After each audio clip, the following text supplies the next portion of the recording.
Hello, welcome to RC Video Reviews. Today we're taking a look at the ZOHD Alpha Strike.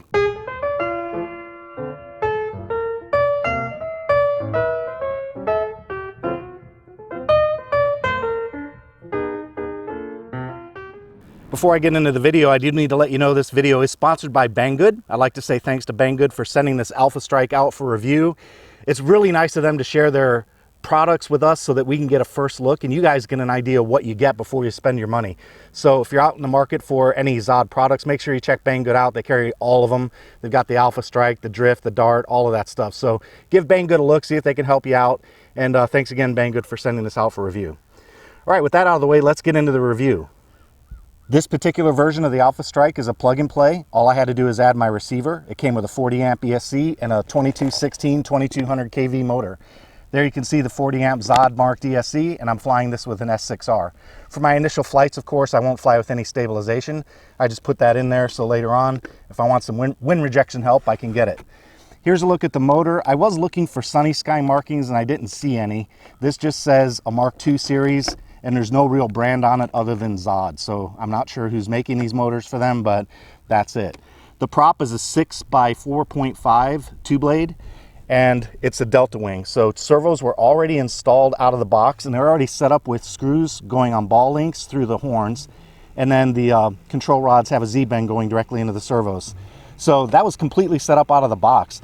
I'm gonna tell you right now, this was a very easy aircraft to set up.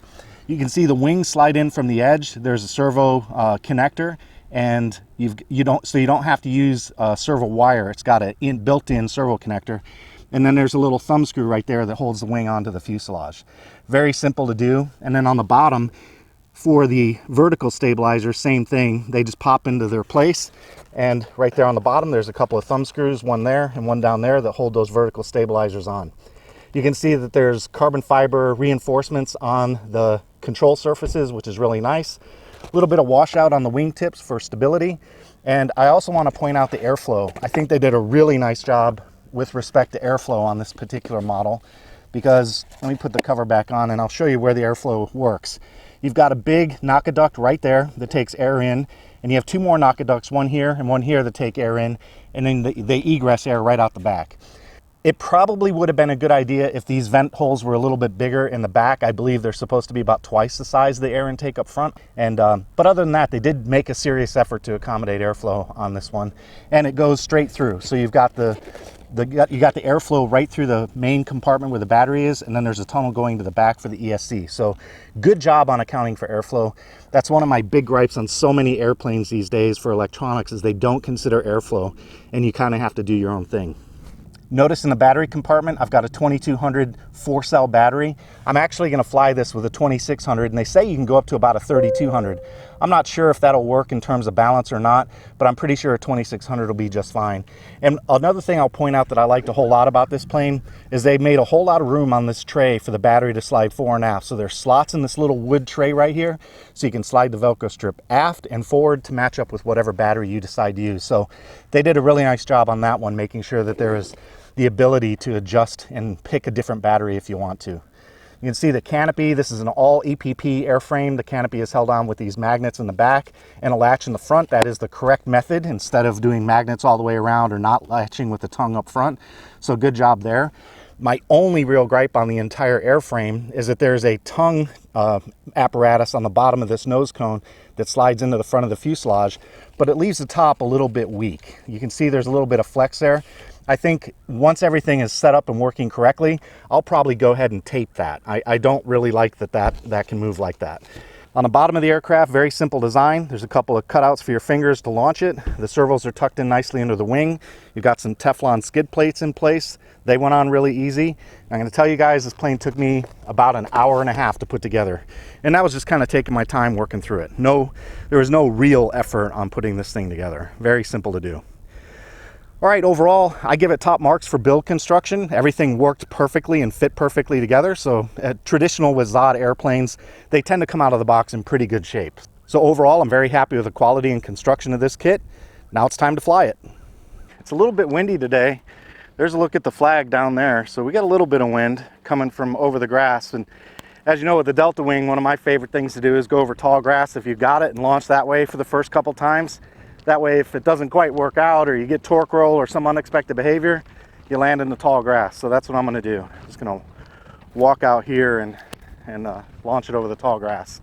Hey, one thing I forgot to mention in the build review real quick is the battery strap. The one they give you, it's like it's made for like a 6L 5000 or something, way too big for a 2200 or even a 3000 milliamp hour 4-cell. So I had to put my own battery strap in. No big deal, but I'm just throwing it out there that very big battery strap. All right, just gonna hook up my radio to my lanyard. We're gonna launch this thing and see how it does. All right, here we go, the ZOHD Alpha Strike. I got a little bit of reflex in there, not much, just a little touch. And hopefully we'll get her up and running without too much fanfare. I'm not gonna do full throttle. I did a couple throttle tests and I'm not gonna do a full run. I'm gonna run it to about 40–50%. So here we go with the first launch of the ZOHD Alpha Strike. Sweet. That was pretty easy.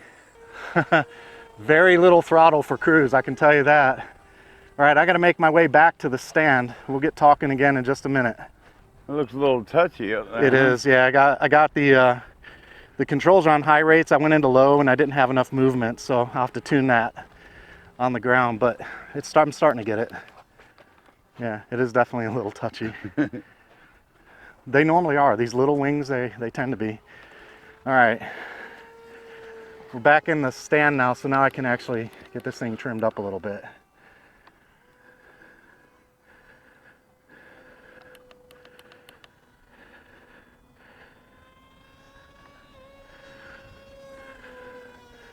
Yeah, holy cow, man. That thing, this little thing will get out of control real quick. Oof. Sorry guys, trimming. A lot of trim trying to get this right. These small wings, they can be a little touchy. So I'm just trying to work on trim. Notice 3 mistakes high. So if you're watching this video going, oh, this is terrible, you can't see the plane, that's by definition. There's a reason for that. I get up high, that gives me time to recover if something goes wrong. So yeah, it needs every bit of the throw. But so far, that's kind of looking pretty good.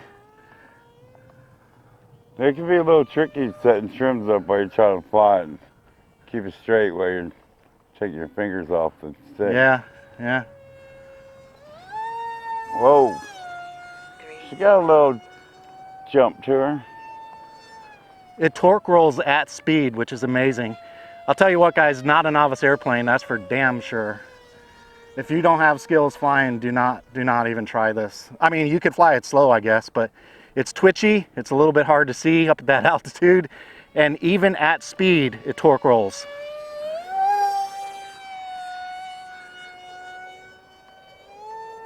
Yeah, it does. Man, that thing moves. Wow. And this is 40% throttle? No, that was a full, that was a full hit. Oh. But it torque rolls. When you hit it hard like that, even at speed, it torque rolls. See that torque roll? Yeah. I mean, it's covering ground faster than I can get it turned around. That's amazing. Man, that thing is quick. You need to have good eyes and a good field for this one, boys. I'll tell you that. But it flies well.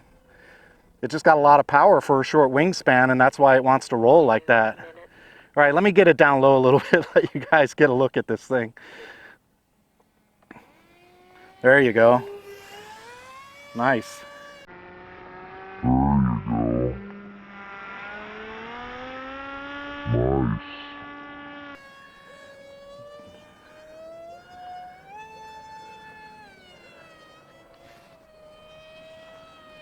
Man, that has got everything I can handle in terms of covering ground, I'll tell you that. All right, well, I guess I could do a couple maneuvers. Let's try a loop and a roll, see what happens. There's no rudder on this one, so can't do that kind of flying, but you can try a little bit of aerobatic and see what happens here.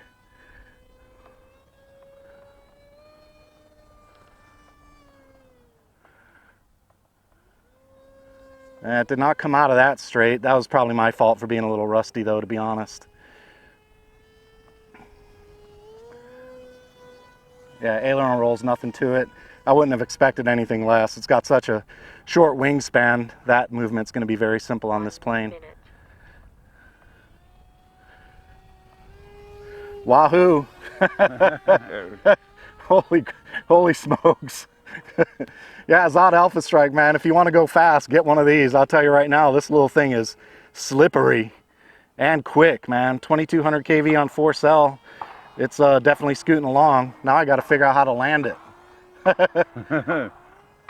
I'm going to slow it down on this downwind and see if I can get it over the grass and put her down in the grass. I'm going to give myself a little bit of an extended downwind though. All right, power is off, which the surfaces don't like when you do that, but oh man, look at that. Nope. 20 seconds. Okay. Challenge accepted. Hot. What's that, Fred? It comes in hot. Yeah, it's coming in hot, man. I think what I'm going to do is I'm going to get it real slow up high and dive down with off power. Get it down real low here and see if I can get it down into ground effect. Beautiful. Nice, man. Whoo! That's an adrenaline-inducing airplane, boys. I can tell you that. If you want to go quick, man. Oh, I got the GPS in there too. We get to see how fast it went. Yeah. Yeah. You get to check that out. And I'll tell you guys, I really don't think that I got it all the way up to full speed. I don't think I got it up as quick as I could, but I ran out of ground and honestly out of eyesight. So I don't think I even got it to hit the full capability of what it can do. But man, what a ride. I like it. If you want to go fast, boy, I'll tell you what. Wow. Holy smokes. Okay, let's see what the GPS says. All right. Here's the GPS, and hit the button here. 152, 152 kilometers, and I think that's about 75 miles an hour. Yeah. Let's see what Siri says. Hey Siri, convert 152 kilometers per hour to miles per hour. 152 kilometers per hour. There it is. 94.45 miles per hour. 94.45, and I did not get it. I did not get it at the full. I had to slow down because I was running out of space and eyesight. So, hey, one thing I'll tell you guys too, a lot of times on these airplanes, you don't want a whole lot of throw, because if you have a whole lot of throw on a small airframe like this, they'll get real twitchy on you real quick. This one, you got to have it. I actually put it in low rates and I could barely make the turn. So I had to put it back up in the high rates. And I'll show you real quick on my radio what I've got for rates. In fact, I will probably turn mine up to give myself a little bit more throw on those sticks. But right there, I've got 65% on the aileron and 65% on the elevator. I'm going to bump that up to about 75. And then for Expo, I have 10% on both. I'll probably bump that up to about 20. So yeah, I'd say 75-20 on OpenTX should be a pretty good configuration for this. And that's it. So I want to thank Banggood again for sending out the ZOHD Alpha Strike for review. I can tell you guys, if you want a fast-moving plane that's very resilient in terms of crash resiliency because of the CPP foam, I'm a big fan of these ZOHD airframes because of the foam they use, and the fit and finish on this is really good. So all I can tell you is that this thing does what it says it's going to do. It flew well. Once I got it trimmed and straightened out, it did what you'd expect it to do. Nothing more, nothing less. And it's quick. I can tell you right now, this thing is fast. So please, if you're not an experienced flyer, don't get this one. And if you do, go real easy, because it'll get out of sight on you real fast on this one. So that's it. I hope you enjoyed the video. If you like this kind of content, make sure you hit the subscribe button and the notification bell so you know when new material hits the channel. That's all I've got for today. Say goodbye, Freddie. Later, folks. Take it easy. Hey, if you like the work I do here on RC Video Reviews, please consider joining me on Patreon. For about the price of a cup of coffee, you can help me keep making videos just like this one. If you'd like to help out, there's a link in the description and on your screen. We're recording on that thing? You see the... We've got bars. You go ahead and do a test. Test 1, 2, test. You're on, right? Yeah. Okay. All right.